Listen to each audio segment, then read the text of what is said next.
Hi class, how are you? We're going to see the second part right now of the class Egypt and Nubia. So let me share my screen with you. Here we go.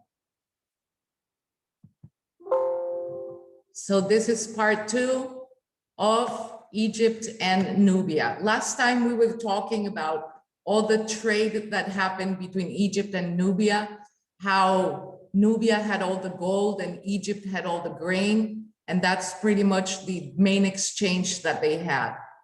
So through trade, the Egyptians discovered that Nubia was rich in resources, including gold.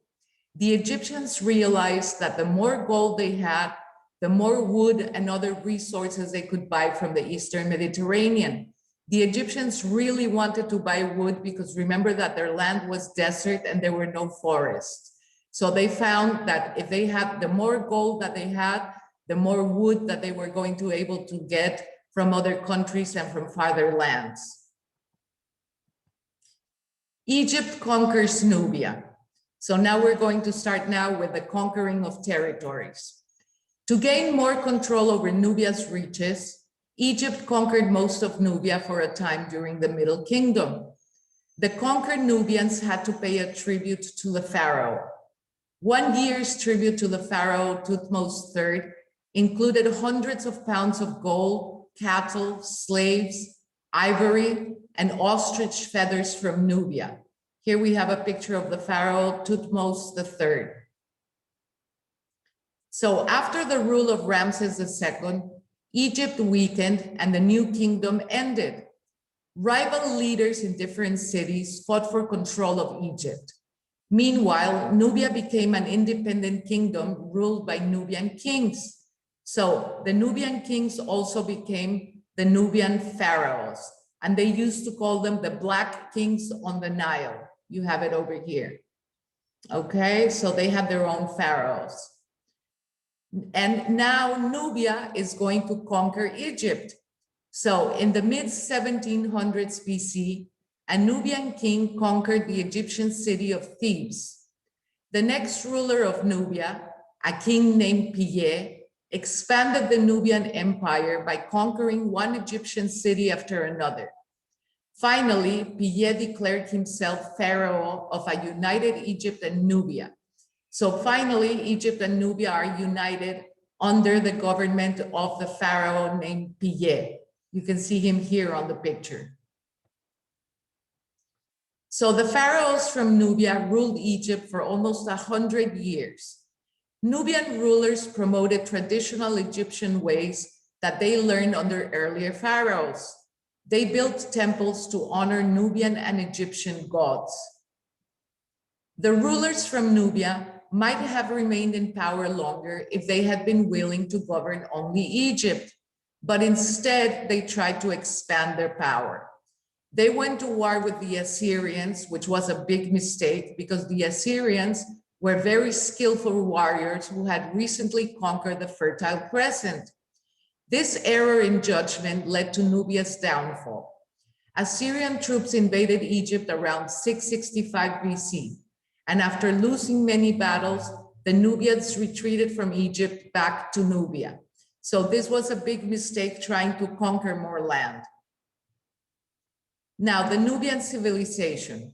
Nubia remained an advanced civilization for almost 1,000 years after it lost Egypt. It developed its own system of writing, economy, and government. Independent Nubia. In 591 BC, the Egyptians destroyed Napata, the capital of Nubia. The Nubians moved their capital south to the city of Meroe, which was easier to defend. Okay, so now they're moving their capital, which has been destroyed by the Egyptians. The capital used to be Napata, and they're moving their capital to the south of the country, to the city of Meroe.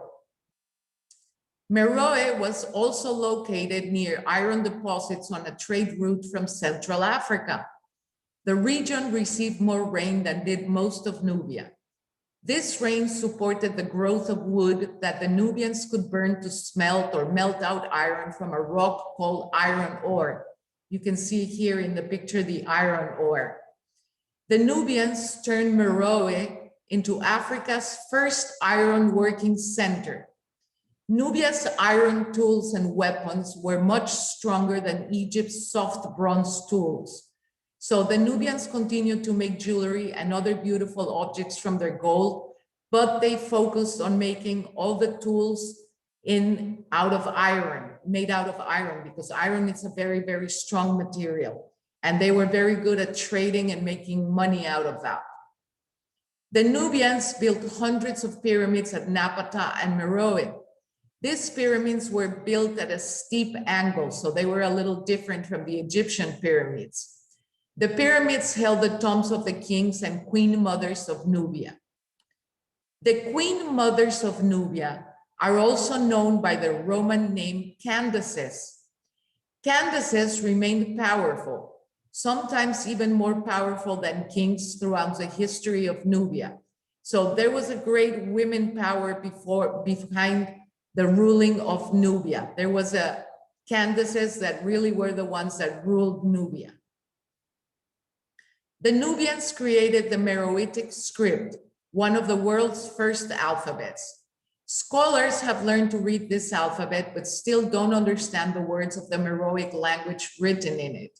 So here we have the Meroitic script, but they still can't figure out what the words mean. Up to this day, the archaeologists, they have no idea what is going on with that. Okay, Nubia's link to Africa and the world. Nubia played an important role in ancient Africa.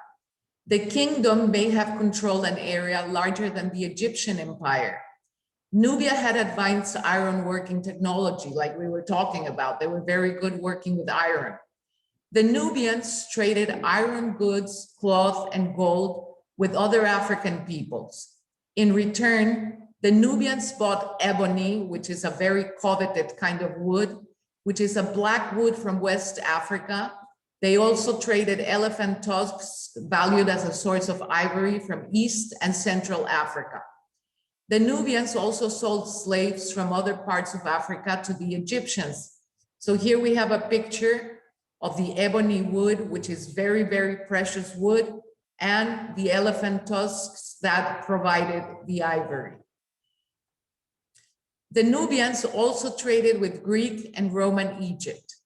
Nubians sold ebony, ivory, gold, and iron goods and bought grains and cloth in Egypt. Remember that the Nubians, the most important thing that they wanted was grains, because their farmland was so little. They didn't have a lot of space for farming.